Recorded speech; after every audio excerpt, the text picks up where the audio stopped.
अस्सलाम वालेकुम स्टूडेंट्स। तो इस वीडियो में हम बात करेंगे सीरोटोनिन के एगोनिस्ट एंड एंटागोनिस्ट के बारे में। ठीक है, तो सबसे पहले मैं आपको सीरोटोनिन के रिसेप्टर बताऊंगा, उसके एंटागोनिस्ट एंड एंटागोनिस्ट को एगोनिस्ट एंड एंटागोनिस्ट को बाद में डिस्कस करेंगे। ठीक है, सबसे पहले जो सीरोटोनिन का रिसेप्टर होता है, सीरोटोनिन का नाम है, केमिकल नेम 5-हाइड्रोक्सीट्रिप्टामाइन।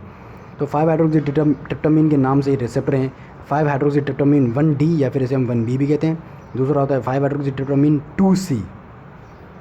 तीसरा होता है 5-हाइड्रोक्सीट्रिप्टामाइन 4, 5-हाइड्रोक्सीट्रिप्टामाइन 3, 5-हाइड्रोक्सीट्रिप्टामाइन 2।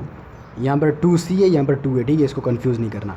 जो 5-हाइड्रोक्सीट्रिप्टामाइन 1D या फिर 1B है एंड 5-हाइड्रोक्सीट्रिप्टामाइन 2C, इन दोनों के हम एगोनिस्ट पढ़ेंगे। एंड 5-हाइड्रोक्सीट्रिप्टामाइन 2 एंड 5-हाइड्रोक्सीट्रिप्टामाइन 3, इन दोनों के हम एंटागोनिस्ट पढ़ेंगे। एंड 5-हाइड्रोक्सीट्रिप्टामाइन 4 के हम पार्शियल एगोनिस्ट पढ़ेंगे। ठीक है, जो 5-हाइड्रोक्सीट्रिप्टामाइन 1D या फिर 1B है, इसमें जो ड्रग आते हैं वो आपके पास सुमाट्रिप्टन, क्या सुमाट्रिप्टन, या फिर इसे आप ट्रिप्टन्स भी कह सकते हैं। Sumatriptan is a prototype drug, इसीलिए मैंने यहाँ पर लिखा है। एंड 5-हाइड्रोक्सीट्रिप्टामाइन 2C के जो ड्रग होते हैं उसके हम लोरकासेरिन बोलते हैं। क्या? लोरकासेरिन। एंड जो 5-हाइड्रोक्सीट्रिप्टामाइन 4 का ड्रग है इस टेगासेरोड, ये हमने पहले ही डिस्कस किया है। ठीक है, एंड 5-हाइड्रोक्सीट्रिप्टामाइन 3 के जो ड्रग हैं ऑन्डानसेट्रॉन, ये मैंने एंटीएमेटिक में सारे बता दिए। एंड 5-हाइड्रोक्सीट्रिप्टामाइन 2, इसमें ड्रग आते हैं कीटनसेरॉन, तो ये हम डिस्कस करेंगे और ये दोनों ब्रीफली डिस्कस करेंगे ये सारे ड्रग। पहले मैं बताता हूँ, दिस इज़ 5-हाइड्रोक्सीट्रिप्टामाइन 1D और 1B रिसेप्टर। पहले बताऊंगा कि इस रिसेप्टर पर ये अगर ड्रग बाइंड करे, let's suppose this is sumatriptan. Sumatriptan इस पर बाइंड किया, ये क्या करेगा? Increase the potassium conductance. इस पोटेशियम की कंडक्टेंस की वजह से ना जो साइनेप्टिक टर्मिनल्स हैं उसकी इनहिबिशन हो जाती है। ये इसका मैकेनिज्म ऑफ एक्शन है। ठीक है, उसके बाद ये क्या है, ये देख रहे हैं, ये वाला रिसेप्टर आपके पास क्या? 5-हाइड्रोक्सीट्रिप्टामाइन 2C। इसके ऊपर लेट सपोज ये ड्रग ये कौन सा है? लोरकासेरिन। अब ये जो ड्रग है यहाँ पर जैसे इस पर बाइंड करेगा ना, ये यहाँ पर मसल की कंट्रैक्शन कराते हैं and relaxation in some vessels. ठीक है, ये इसका मैकेनिज्म ऑफ एक्शन है। इसका मैकेनिज्म ऑफ एक्शन मैं आपको आगे भी बताऊंगा कि इसका मैकेनिज्म ऑफ एक्शन ब्रीफली आगे बताऊंगा। ठीक है, और ये यहाँ पर लॉस ऑफ एपेटाइट, मतलब कि एपेटाइट को डिक्रीज करते हैं। So we can use these drugs in obesity. ये इसको कम कर रहे हैं एपेटाइट को, तो we can use in the obesity. ठीक है, अभी हम डिस्कस करेंगे क्या? ट्रिप्टन्स। ट्रिप्टन्स में हमारे पास एक ड्रग आता है, sumatriptan is the prototype drug. ये it causes the vasoconstriction and neurotransmitter release. ठीक है, ये दोनों इसके एक्शन है। और ये इसका क्या है? रूट ऑफ एडमिनिस्ट्रेशन है, सबकुटेनियस रूट के थ्रू देते हैं, इंट्रानेजल एंड पर ओरल रूट के थ्रू देते हैं। इसकी हाफ लाइफ जो होती है 2 to 4 आवर्स होती है। एक और ड्रग आता है फ्रोआट्रिप्टन। फ्रोआट्रिप्टन में बस ये याद करना, इसकी जो हाफ लाइफ होती है ग्रेटर देन 24 आवर्स होती है। इनके यूज़ क्या है? Acute migraine and cluster headache में यूज़ करते हैं। ठीक है, this is something which is important, इसका यूज़ इन दोनों का। ठीक है, बस ये आपसे पूछ सकते हैं। ठीक है, उसके बाद हमारे पास ड्रग आता है क्या? Lorcaserin. Let's suppose this the lorcaserin. Lorcaserin ने 5-हाइड्रोक्सीट्रिप्टामाइन 2C के रिसेप्टर पर बाइंड किया। जब ये इस पर बाइंड करेगा ना, ये एक्टिवेट कर देगा इस न्यूरॉन को। It is प्रोओपियोमेलेनोकोटिन। प्रोओपियोमेलेनोकोटिन, ये प्रोओपियोमेलेनोकोटिन पता है क्या करता है? ये मेलेनोकोटिन के रिसेप्टर को इनहिबिट करता है। जब ये मेलेनोकोटिन के रिसेप्टर को इनहिबिट करेगा ना, तो यहाँ पर आपके पास लॉस ऑफ एपेटाइट हो जाएगा।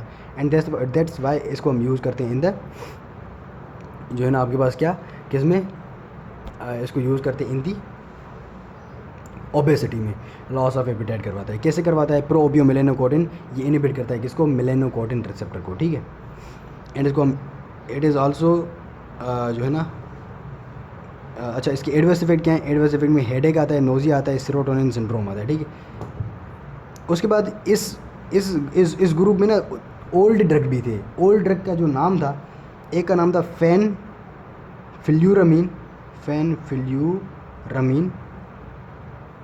एंड दूसरे का नाम क्या था? डेक्सफेनफिल्यूरामीन।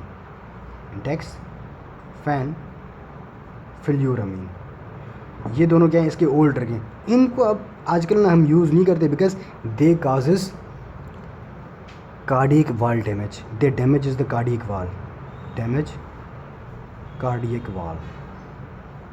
कार्डियक वाल्व, ठीक, ये कार्डियक वाल्व को डैमेज करते हैं, दैट्स वाई ये अभी हम यूज़ नहीं करते हैं। बस इनके नाम पता होने चाहिए और इनका एडवर्स इफेक्ट पता होना चाहिए आपको, इज़ इनफ। उसके बाद हमारे पास आता है टेगासेरोड। टेगासेरोड मैंने पहले भी डिस्कस किया था, इट इज़ 5-हाइड्रोक्सीट्रिप्टामाइन 4 एगोनिस्ट, ठीक है, या पार्शियल एगोनिस्ट। तो पार्शियल एगोनिस्ट ये कभी कभी एंटागोनिस्ट भी हो सकता है, ठीक है। इसको हम यूज़ करते हैं in the constipation and irritable bowel syndrome में, एंड इसका जो रूट होता है पर ओरल होता है, ये इसके क्या है, adverse effect in diarrhoea, ischaemic colitis, ठीक है। इसमें इतना याद करना बस मोर देन इनफ है। उसके बाद हमारे पास आते हैं क्या, 5-हाइड्रोक्सीट्रिप्टामाइन 2 एंटागोनिस्ट। 5-हाइड्रोक्सीट्रिप्टामाइन 2 एंटागोनिस्ट में हमारे पास एक ड्रग आता है कीटन सेरन, सिप्रोहेप्टेडिन, फिनाक्सीबेंजामीन। अब देखें, कीटन सेरन इसको तो ब्लॉक करता ही करता है, इसके अलावा ये अल्फ़ा 1 को भी ब्लॉक करता है। सिप्रोहेप्टेडिन इसको तो ब्लॉक करता ही करता है, H1 को भी ब्लॉक करता है, H is for histamine. Phenoxybenzamine block इसको भी करता है, also blocks alpha 1 as well, and it is irreversible. ये दोनों रिवर्सिबल हैं, ये इरिवर्सिबल है फिनाक्सीबेंजामीन। तो ये आपसे एमसीक्यूज़ में पूछा जा सकता है। एंड इनकी यूजेज याद करना, कार्सिनोइड ट्यूमर में यूज़ करते हैं, वेरी इंपॉर्टेंट। इसके adverse effect decrease BP and sedation करवाते हैं, ठीक है। इसमें भी इनफ है इतना। उसके बाद लास्ट है हमारे पास क्या, 5-हाइड्रोक्सीट्रिप्टामाइन 3 एंटागोनिस्ट। ये 3 एंटागोनिस्ट मैंने आपको एंटी इमेटिक्स में बता दिए हैं सारे। ये वाले जो थे कहाँ गए, ये वाले ऑन्डनसिट्रॉन, ग्रेनिसिट्रॉन, डोलासिट्रॉन, प्लेनोसिट्रॉन, ठीक है। यहाँ पर मैं थोड़ा सा ही बताऊँगा इसमें जो काम का है। They are used in post operative and chemotherapy induced vomiting, and they are also used in irritable bowel syndrome. इसमें एक और ड्रग होता है एलोसिट्रॉन। एलोसिट्रॉन कॉजेज कॉन्स्टिपेशन, ये इसका एडवर्स इफेक्ट है, तो ये आपने याद करना है, ये इसका स्पेसिफिक एडवर्स इफेक्ट है, ठीक है। बाकी यहाँ से जो आपने एडवर्स इफेक्ट इसमें से याद करना है, ये वाला एडवर्स इफेक्ट याद करना है किसका, डोलासिट्रॉन का, it causes prolong QT interval, ये एंटी इमेटिक के हवाले से, ठीक है। बाकी अगर आप ये करना चाहते हैं इसके एंटागोनिज्म मतलब क्या इसमें कर रहे हैं, तो आपने ये चीज़ें याद करनी है, ठीक है। So this is all about the serotonin agonist and antagonist. I hope कि पूरा का पूरा टॉपिक आपको क्लियर हो गया होगा।